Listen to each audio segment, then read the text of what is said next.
Assalamualaikum warahmatullahi wabarakatuh. Izin memperkenalkan diri, kami dari kelompok 8 akan mempresentasikan mengenai korelasi dan regresi linear sederhana.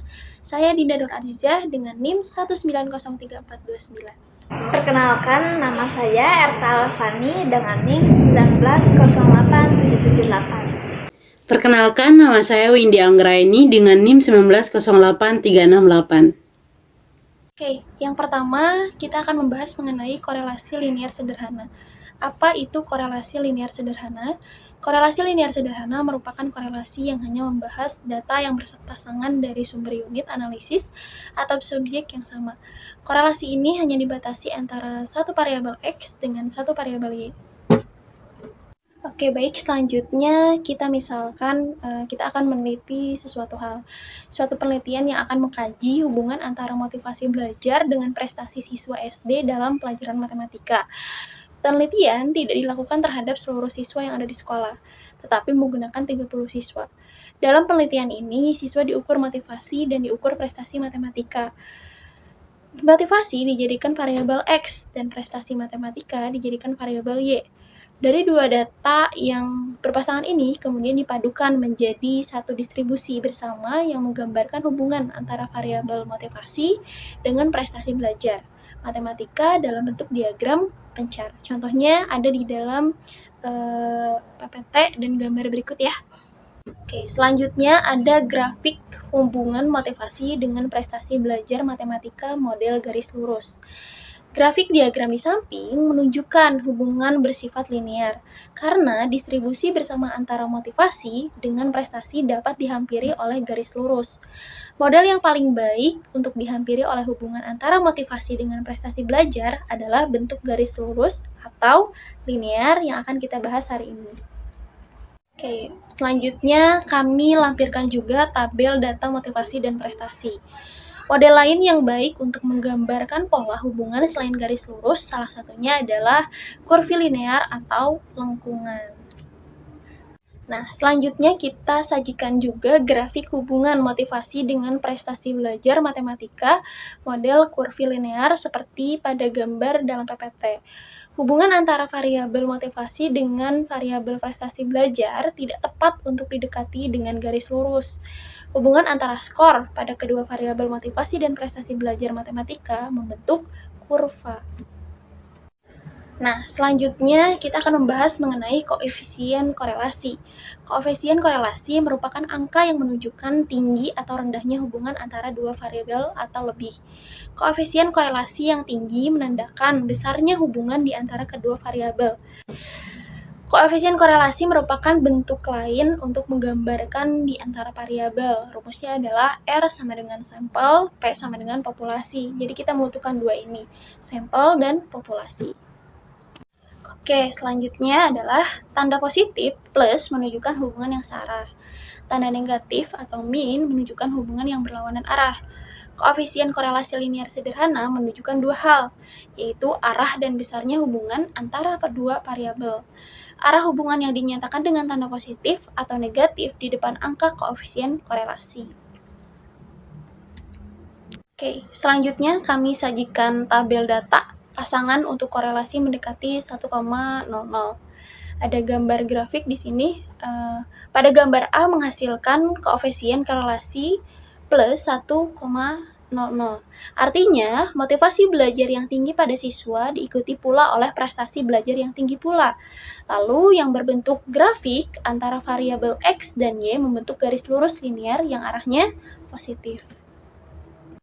Kemudian kami sajikan juga tabel data pasangan untuk korelasi mendekati minus 1,00. Pada gambar B, pasangan data menghasilkan koefisien korelasi negatif, minus 1,00. Artinya, motivasi belajar yang tinggi sebaliknya, prestasi belajar rendah dan gambar grafik antara variabel X dan Y membentuk garis lurus, tetapi arahnya negatif. Oke, selanjutnya kita berikan juga tabel data pasangan untuk korelasi mendekati 0,00. dan disajikan juga grafik gambar C. Pada gambar C, pasangan data menghasilkan koefisien mendekati 0,00. Artinya tidak terdapat hubungan antara motivasi dengan prestasi belajar matematika. Maka titik pertemuan antara variabel X dan Y tidak membentuk garis lurus atau tidak memiliki hubungan yang linear. Oke, selanjutnya dapat kita simpulkan bahwa menurut Guilford, klasifikasi koefisien korelasi tanpa memperhatikan tanda positif dan negatifnya sebagai berikut. 0,00 sampai 0,20 itu tidak ada korelasi. 0,21 sampai 0,40 itu menandakan rendah atau kurang. 0,41 sampai 0,70 itu menandakan cukup. 0,71 sampai 0,90 itu tinggi. Lalu 0,91 sampai 1,00 itu sangat tinggi atau sempurna. Selanjutnya ada teknik korelasi. Yang pertama ada perkalian skor simpangan, yang kedua ada simpangan baku dan kovariansi, yang ketiga ada perhitungan dengan skor asli. Selanjutnya ada korelasi produk momen. Nah, korelasi produk momen ditemukan oleh person menggunakan bentuk perkalian-perkalian terhadap variabel-variabelnya. Perkalian dalam rumusan ini terjadi antara variabel X dengan variabel Y, baik pada skor asli secara langsung atau perkalian pada simpangan variabel X dengan variabel Y, atau menggunakan simpangan baku yaitu Fokarian. Perkalian skor simpangan, teknik ini menghitung koefisien korelasi menggunakan hasil perkalian antara dua variabel X dengan variabel Y pada skor simpangan yaitu XY. Kemudian di atas sini ada contoh soal-soalnya. Selanjutnya ada simpangan baku dan kovariansi. Teknik ini untuk menghitung koefisien korelasi menggunakan simpangan baku pada variabel X, variabel Y, dan simpangan baku bersama SXY. Dan simpangan baku ini dapat dihitung melalui simpangan masing-masing variabel X dan variabel Y, serta kovarian dihitung dengan perkalian simpangan. Dan di sini ada contoh soalnya.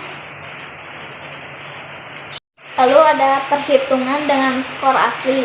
Nah, perhitungan dengan skor asli ini menggunakan perkalian dari masing-masing variabel X dengan variabel Y atau XY. Dan di atas ini ada contoh soalnya. Koefisien determinasi. Nah, koefisien determinasi ini merupakan kuadrat dari koefisien korelasi R, maka dapat rumus koefisien determinasi R2 sama dengan rumus koefisien relasi R yang dipangkatkan. Selanjutnya ini ada contoh soalnya. Kemudian ada regresi linear sederhana. Nah, analisis regresi merupakan sarana yang digunakan untuk mempelajari hubungan fungsional antara variabel-variabel yang dinyatakan dalam bentuk persamaan matematik dan garis. Hubungan fungsional terdiri dari dua jenis, dua jenis variabel. Yang pertama variabel bebas, yang kedua variabel prediktor. Umumnya dinyatakan dengan X, dan variabel terkait atau variabel respon yang dinyatakan dengan Y. Analisis regresi linear garis lurus sederhana pada sampel digunakan persamaan untuk garis regresi sebagai berikut. Selanjutnya, ada dua cara yang dapat digunakan untuk menghitung regresi linear, yaitu pertama metode tangan bebas, yang kedua metode kuadrat kecil. Analisis regresi dengan menggunakan metode tangan bebas yang terbaik dilakukan melalui diagram pencar. Nah, pada diagram pencar, distribusi bersama antara variabel X dan variabel Y digambarkan dalam bentuk titik-titik. Setiap garis yang ditarik belum tentu melalui semua titik-titik diagram pencar.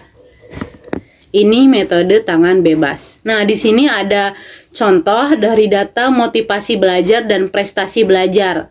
Ada nomor dan nilai X dan Y. Selanjutnya di sini ada grafik dari kolom sebelumnya. Ini grafiknya. Bisa dilihat dari A sampai O. Bisa dilihat dari A sampai O. Ini adalah data X dan Y di kolom sebelumnya. Ini grafiknya. Nah, selanjutnya metode kuadrat kecil. Nah, metode kuadrat kecil memiliki akurasi yang cukup tinggi, yaitu Y topi sama dengan A tambah BX. Nah, dari persamaan tersebut perlu mencari koefisien regresi A dan B. Ini adalah rumusnya. Lalu ini contohnya data motivasi belajar dan prestasi belajar. Ada nomor, ada nilai X dan Y. Nah, ini untuk cara menjawab dari contoh soal sebelumnya. Nah, di sini ada sigma X 2, sigma Y. Kita bisa memasukkan angkanya. X kuadrat yaitu 613, Y-nya 90, lalu X-nya 87, dimasukkan yang XY-nya, nilai XY-nya 620. Lalu selanjutnya di bawah itu dari mana angka 15, yaitu nomor dari kolom tersebut. Lalu masukkan nilai X kuadratnya 613, lalu dimasukkan nilai X kuadratnya 87. Lalu sudah seperti itu, tinggal dikalikan 613 dikali 90, lalu 87 dikali 620. Di bawah itu hasilnya, lalu dibagi, dan hasilnya 0,7564. Nah, yang di bawah pun seperti contoh yang di atas, seperti itu. Lalu selanjutnya Y sama dengan Y topi sama dengan 0,76 ditambah 0,90X. Nah, setelah diperoleh nilai A 0,76 dan B 0,90 bertanda positif, maka garis regresi linear terjadi perpotongan dengan sumbu Y terhadap sumbu X setinggi 0,76 dan setiap X atau motivasi belajar mengakibatkan bertambahnya kenaikan prestasi belajar Y sebesar 0,90. Nah, selanjutnya, contoh selanjutnya yaitu berapa skor variabel Y apabila skor variabel X 3. Ini jawabannya. Nah, skor variabel Y dapat diprediksikan oleh setiap skor variabel X berdasarkan persamaan regresi linear.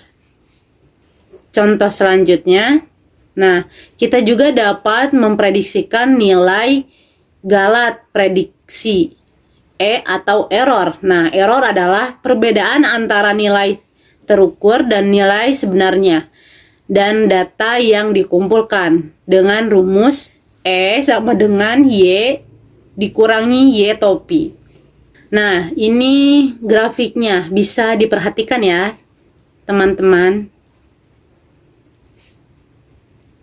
Cukup sekian presentasi dari kelompok kami.